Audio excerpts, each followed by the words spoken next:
Hi students, welcome back to the channel. तो आइए बेटा करते हैं क्वेश्चन नंबर 3। तो इसकी स्टेटमेंट है हमारे पास, find two numbers whose sum is 27 and product is 182। तो बेटा उसने कहा है कि कोई दो नंबर्स ऐसे निकालिए, अगर मैं उन्हें ऐड करूं तो मुझे मिलना चाहिए 27, अगर मैं उन दोनों नंबर्स की मल्टीप्लाई करवाऊं तो मुझे कितना मिलना चाहिए 182। ध्यान दीजिए कैसे। उसने कहा कि कोई दो नंबर्स हैं, हमें मालूम नहीं है कौन से हैं, अगर हम इन दोनों नंबर्स की एडिशन करें तो हमें मिलना चाहिए 27।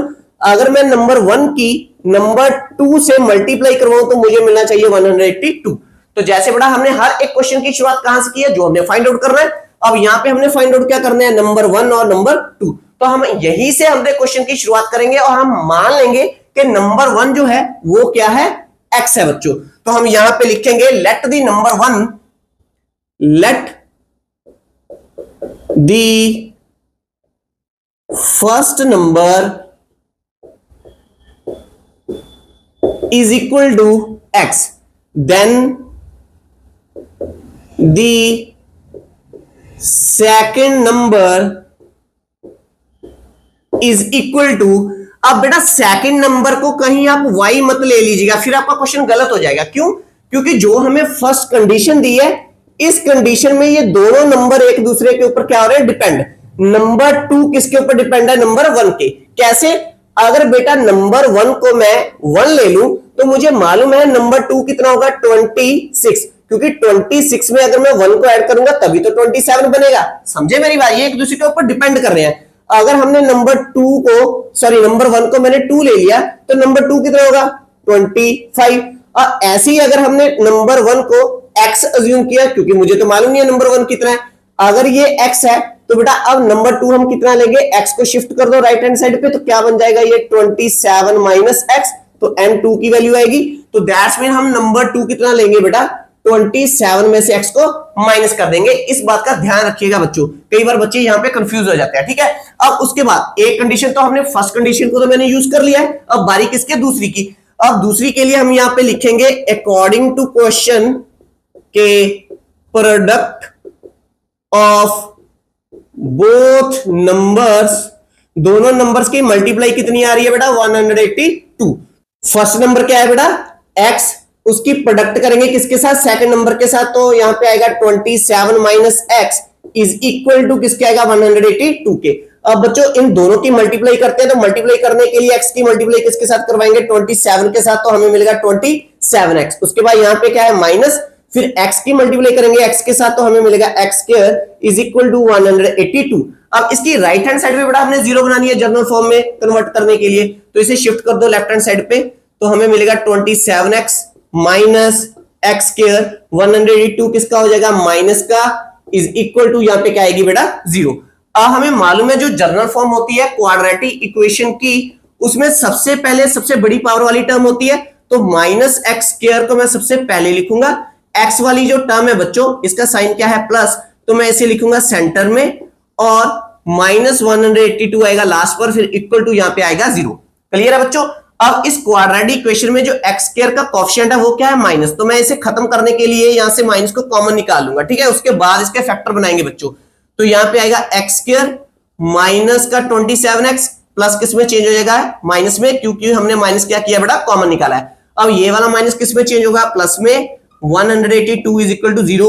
अब इस माइनस को हम 0 के नीचे ले जाएंगे तो 0 के साथ वो डिवाइड होकर क्या हो जाएगा, खत्म हो जाएगा बच्चों। तो यहां पे हमारे पास आएगा x square minus 27x plus 182 is equal to 0। अब बेटा इस क्वाड्रेटिक इक्वेशन को हमने फैक्टराइज करना है और उसके बाद यहां से हमने x की वैल्यूज निकालनी है। तो फैक्टराइज के लिए हम कौन सा मेथड अडॉप्ट करेंगे, यहां पर by splitting the middle term. तो उसके लिए बेटा सबसे पहले स्टेप में x स्क्वायर का कोएफिशिएंट यहां पे क्या है, 1। तो अब मैं 1 की मल्टीप्लाई किसके साथ करवाऊंगा, जो c होता है बच्चों, तो a की मल्टीप्लाई c से करवाएंगे तो हमें मिलेगा 1 इंटू 182 इज इक्वल टू 182। अब 182 के हमने फैक्टर्स बनाने हैं बच्चों, क्या देखने हैं, फैक्टर्स। हमारे 182 के फैक्टर्स ऐसे बनने चाहिए जिन्हें प्लस या फिर मैं माइनस करूं तो मुझे मिडल टर्म मिले। मिडल टर्म हमारी क्या है, माइनस की 27। तो हमें ऐसे कोई दो नंबर सब हमने ढूंढ रहे हैं। तो ऐसा टेबल देखना भी मुश्किल है क्योंकि यहाँ पे नंबर क्या है, बड़ा है। तो मैंने आपको बताया जब भी ऐसे बड़े नंबर आ जाएंगे तब हम क्या करेंगे, ज्यादा सोचेंगे नहीं, इनके फैक्टर बनाएंगे, प्राइम फैक्टर। तो प्राइम फैक्टर्स बना लो बच्चों। पहले कितने पे जाएगा, 2 पे, तो यहाँ पे कितना आएगा 91। अब कितने पे जा रहा है 7 पे, यहाँ पे कितना आएगा 13। अब कितने पे जा रहा है 13, यहाँ पे कितना आ गया 1। अब हमने इसकी ग्रुपिंग करनी है जो मेरे पास यहाँ पे फैक्टर्स आए हैं बच्चों, है ना। अब कैसे ग्रुपिंग करेंगे उसकी, तो मैंने आपको बताया था कि जब भी ग्रुपिंग करनी है जो मिडल टर्म होगी वो अपने माइंड में रखिएगा। अब मिडल टर्म क्या है 27। तो अब हमने जब इसकी मल्टीप्लाई करनी है तो हमारा वो नंबर आना चाहिए जो 27 के पास हो। जैसे 2 7 14, 14 को 13 से मल्टीप्लाई करेंगे वो तो 27 से बहुत बड़ा हो जाएगा। तो एक ग्रुप तो मैंने इसका बना लिया जिससे मेरे पास आ गया 14, और दूसरे ग्रुप में हमारा सिर्फ 13 है तो यहाँ पे आ गया 13। अब मैंने एक टेबल ऐसा देख लिया कौन सा 14 और 13 का, अगर मैं इन दोनों की मल्टीप्लाई करवा रहा हूं तो मुझे क्या मिल रहा है 182। क्लियर है। अब इसे अगर हम प्लस करें तो अगर मैं इसे प्लस करूं तो मेरा क्या आ रहा है बच्चों 27, पर मुझे किसका चाहिए, माइनस का। तो इसे ऐड करने का एक और मेथड है, कौन सा, आप इन दोनों का साइन चेंज कर दो, माइनस माइनस, तो हमें क्या मिलेगा माइनस का 27। क्लियर है बच्चों, कोई डाउट तो नहीं है। अगर डाउट होगा कमेंट बॉक्स में मैसेज कीजिएगा, डेफिनेटली मैं इसके ऊपर फिर से एक वीडियो बनाकर डाल दूंगा जिससे आपका ये कंसेप्ट क्लियर हो जाएगा। ठीक है। अब बेटा 27 हमें मिल गया। अब मिडिल टर्म के साथ वेरिएबल कौन सा है, एक्स, तो यहां पे आएगा x, यहां पे आएगा x। अब जो ये है बच्चों फैक्टर, ये जो फैक्टर है ये मैंने अब मिडिल टर्म की जगह पे लिखना है। तो पहली जो टर्म है इसे एज इट इज हम नीचे लिखेंगे यहां पर, तो यहां पे आएगा 1x²। उसका मिडिल टर्म की जगह पे हम क्या लिखेंगे, -14x -13x, फिर यहां पे आएगा बेटा प्लस का 182 इज इक्वल टू 0। अब 2 टर्म्स का पेयर बनाएंगे और यहां से कॉमन निकालेंगे। तो यहां से कॉमन क्या आ रहा है बेटा, सिर्फ x कॉमन आ रही है, तो x बाहर आ जाएगी, यहां पे 2x है तो 1x रह जाएगी, यहां पे है माइनस, और 14x में से x तो बाहर जा चुकी है तो यहां पे क्या बच गया बेटा 14।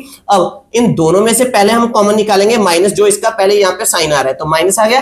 13 और 182 में कॉमन क्या है 13। क्लियर है। अब 13 तो बाहर जा चुका है, यहां पे क्या है x।